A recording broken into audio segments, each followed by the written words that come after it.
مجھ کو چھاؤں میں رکھا خود جلتا رہا دھوپ میں، مجھ کو چھاؤں میں رکھا خود جلتا رہا دھوپ میں نے دیکھا ایک فرشتہ باپ کے روپ میں۔ جی ہاں جی، بالکل ایسا ہی ہے۔ جو شخص اولاد کو ہر آسائش دینے کے لیے خود کو ہر مشکل میں ڈالتا ہے، زمانے کے ہر طرح کے رویے برداشت کرتا ہے، وہی باپ کہلاتا ہے۔ بلکہ اگر یوں کہا جائے تو بالکل غلط نہ ہوگا کہ باپ ایک ایسا کریڈٹ کارڈ ہے جس کے پاس بیلنس نہ ہوتے ہوئے بھی ہمارے خواب پورے کرنے کی کوشش کرتا ہے۔ باپ کی موجودگی سورج کی مانند ہوتی ہے۔ سورج گرم ضرور ہوتا ہے مگر سورج نہ ہو تو اندھیرا چھا جاتا ہے۔ والد دنیا کا وہ واحد شخص ہے جو خود سے زیادہ آپ کو کامیاب دیکھنا چاہتا ہے۔ یہ بالکل ٹھیک بات ہے، کیونکہ اگر دنیا میں باپ کے علاوہ کوئی ایسا شخص نہیں ہوتا جو اپنے آپ سے زیادہ کسی کو کامیاب دیکھے۔ اور اپنے باپ کی باتیں غور سے سنو تاکہ دنیا والوں کی باتیں نہ سننی پڑیں۔ حدیث پاک صلی اللہ علیہ وسلم ہے، رب کی رضا والد کی رضا میں ہے اور رب کی ناراضگی والد کی ناراضگی میں ہے، یعنی جس نے باپ کو ناراض کیا اس نے اللہ تعالیٰ کی ناراضگی مول لی۔ ایک اور حدیث پاک صلی اللہ علیہ وسلم میں ہے کہ باپ جنت کا دروازہ ہے، یعنی اگر ماں کے پیروں تلے جنت ہے تو جنت جانے کے لیے باپ کی تابعداری ضروری ہے، ورنہ جنت میں داخل نہیں ہو سکیں گے، کیونکہ جب تک دروازہ ہی نہیں کھلے گا تو جب تک جنت میں کیسے داخل ہوں گے۔ السلام علیکم، کیسے ہیں آپ سب؟ امید ہے آپ سب بالکل ٹھیک ہوں گے، اور اللہ تعالیٰ سے دعا ہے کہ اللہ تعالیٰ آپ کی ہر مشکل آسان کرے اور ہر قدم پر کامیابی آپ کے قدم چومے۔ آپ سوچ رہے ہوں گے کہ میں آج یہ باتیں کیوں کر رہی ہوں، تو اس کی ایک وجہ ہے۔ جی ہاں، آج کا دن میری زندگی کا وہ دن ہے جس دن ہمارے پیارے ابو جان اس دنیا سے رخصت ہو گئے اور ہماری دنیا کو ویران کر گئے۔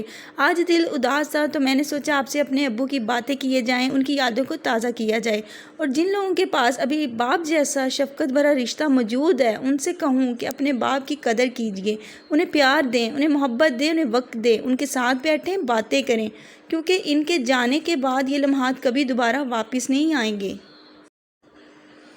میں نے بھی آج اپنے ابو جان کے لیے دعائیں پڑھیں، سورتیں پڑھیں، ویسے تو پہلے بھی پڑھتی رہتی ہوں لیکن آج خصوصی اہتمام کیا اور ان کے لیے خاص طور پہ ان کے لیے ایصال ثواب کے لیے دعائیں پڑھیں۔ اور ظاہری بات ہے کہ ہمیں یہ کرنا ہی چاہیے، ہمارا یہ فرض بنتا ہے۔ ہمارے ماں باپ اگر اس دنیا سے چلے گئے ہیں تو ہمارا فرض بنتا ہے کہ ہم ان کے لیے دعائیں کریں۔ انہوں نے ساری زندگی ہمارے لیے اتنا کچھ کیا ہوتا ہے، ہمیں اتنی محنت سے پالا پوسا ہوتا ہے، تو وہ کیا لے جاتے ہیں اس دنیا سے؟ کچھ بھی نہیں۔ جو بھی وہ ساری زندگی ہمارے لیے مشقت محنت کرتے ہیں، ہمیں پڑھاتے لکھاتے ہیں، ہر سہولت مہیا کرتے ہیں، تو ہمارا بھی فرض ہے کہ ان کے جانے کے بعد ان کے لیے دعائیں کی جائیں، کیونکہ اولاد کی طرف سے یہی انعام ہوتا ہے جو ہم اپنے والدین کو ایصال کر سکتے ہیں۔ بلکہ اگر آپ سب کے ماں باپ اگر زندہ بھی ہیں تو اب بھی ہمیں چاہیے کہ ہم ان کی خدمت کریں، ان کی فرما برداری کریں اور زندگی میں بھی ان کے لیے دعائیں کریں۔ اور باپ کا رشتہ تو ایسا ہوتا ہے کہ بیٹیاں کا میرا خیال ہے کہ زیادہ پیار باپ کے ساتھ ہی ہوتا ہے، اور وہ جس طرح سے باپ ان کا خیال کرتا ہے، ان کے لیے کچھ بھی کر گزرتا ہے، اسی سے پتہ چلتا ہے کہ یہ کیسا انمول رشتہ ہے، ہمیں اس کی قدر کرنی چاہیے۔ باپ کی عظمت تو یہاں تک بیان کی گئی ہے کہ اگر آپ کا والد، آپ کا باپ کمرے میں داخل ہو رہا ہے تو آپ ادب میں کھڑے ہو جائیں، اور اگر وہ 10 دفعہ بھی کمرے میں آئے ہیں تو 10 دفعہ ہی آپ کھڑے ہوں اور سب کام چھوڑ دیں۔